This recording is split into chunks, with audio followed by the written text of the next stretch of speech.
जय यीशु प्रिय मित्रों, आज हम एक टॉपिक पे बात करेंगे अन्य भाषा के बारे में, जो परमेश्वर के द्वारा पवित्र आत्मा के एक वरदान है। अन्य भाषा, पहले हम देखेंगे कि अन्य भाषा जो है वो शिष्यों को किस प्रकार मिला, जिसको हम प्रेरित चरित्र में अध्याय 2 में पढ़ेंगे। जब पेंतेकोस्त का दिन आया और सब शिष्य एक स्थान पर इकट्ठे थे, तो अचानक आंधी जैसी आवाज आकाश से सुनाई पड़ी और सारा घर जहां वे बैठे हुए थे गूंज उठा। उन्हें एक प्रकार की आग दिखाई पड़ी जो जीभों में विभाजित होकर उनमें हर एक के ऊपर आकर ठहर गई। वे सब पवित्र आत्मा से परिपूर्ण हो गए और पवित्र आत्मा द्वारा प्रदत्त वरदान के अनुसार भिन्न भिन्न भाषाएं बोलने लगे। और आगे पढ़ेंगे। पृथ्वी भर के सब राष्ट्रों से आए हुए धर्मी यहूदी उस समय यरूशलेम में थे। बहुत से लोग वह आवाज सुनकर एकत्र हो गए। वे विस्मित थे क्योंकि हर एक अपनी अपनी भाषा में शिष्यों को बोलते सुन रहा था।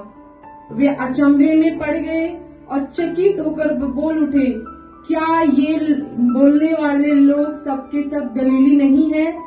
तो फिर हम में से हर एक अपनी अपनी जन्म भूमि की भाषा कैसे सुन रहा है? आप देखते हैं यहाँ पे पेंतेकोस्त के दिन में शिष्य लोग इकट्ठे होते हैं, वहाँ पे पवित्र आत्मा उन पर उतरता है। अन्य भाषा में लोग जितने वहाँ पे लोग थे, वहाँ पे इकट्ठे थे यरूशलेम में, वहाँ पे तो वो चकित हो गए कि कैसे ये लोग अन्य अन्य भाषा बोल रहे हैं, कैसे वो विभिन्न विभिन्न प्रकार की भाषा बोल रहे हैं। जैसे मैं कोई अन्य इंग्लिश बोल रही, कोई हिंदी बोल रहा है, कोई ऐसे अन्य अन्य भाषा में बोल रहा है। तो वो एक पवित्र आत्मा का वरदान है। आप जानते हैं, जब एक व्यक्ति को अन्य भाषा का वरदान मिलता है तो वो व्यक्ति जब प्रार्थना में अन्य भाषा में प्रार्थना करता है तो उसे नहीं पता कि वो क्या बोल रहा है, क्या प्रार्थना कर रहा है, परंतु उसके अंदर निवास करने वाला जो पवित्र आत्मा प्रार्थना करता है अन्य भाषा में, उसके सारे समस्याएं, सारे बंधन वहाँ पे उसके खुलते हैं, टूटते हैं। जानते हैं, वो पवित्र आत्मा अन्य भाषा में प्रार्थना जब करता है ना, आप अपनी उन्नति करने लगते हैं, आपके परिवार में बदलाव आता है, आपके जीवन में देखेंगे पहले जैसे जीवन आपका नहीं होता। आप देखिए एक वचन, रोमियो के पत्र अध्याय 8 वचन संख्या 26 में, आत्मा भी हमारी दुर्बलताओं में हमारी सहायता करता है।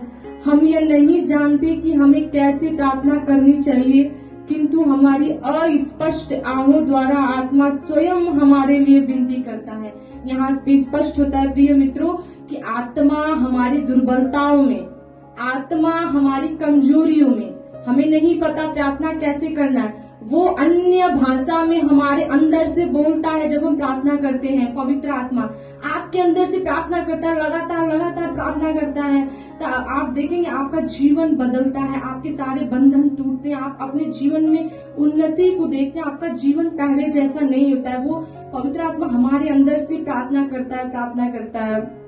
तो आप जब भी प्रार्थना करें तो आप उपवास प्रार्थना के द्वारा प्रार्थना में परमेश्वर के अन्य भाषा का वरदान मांग सकते हैं, क्योंकि अन्य भाषा में परमेश्वर खुद आपसे कांटेक्ट में, आपसे कनेक्ट होते हैं। पवित्र आत्मा जब आप अन्य भाषा में बोलते हैं तो पवित्र आत्मा स्वयं प्रार्थना कर रहा है, आप नहीं कर रहे, पवित्र आत्मा आपके अंदर से प्रार्थना कर रहा है। तो आप अन्य भाषा के लिए वरदान परमेश्वर से मांग सकते हैं, आप अन्य भाषा के लिए उपवास रख सकते हैं, उस वरदान को प्राप्त कर सकते हैं और अपने जीवन में उन्नति को देख सकते हैं।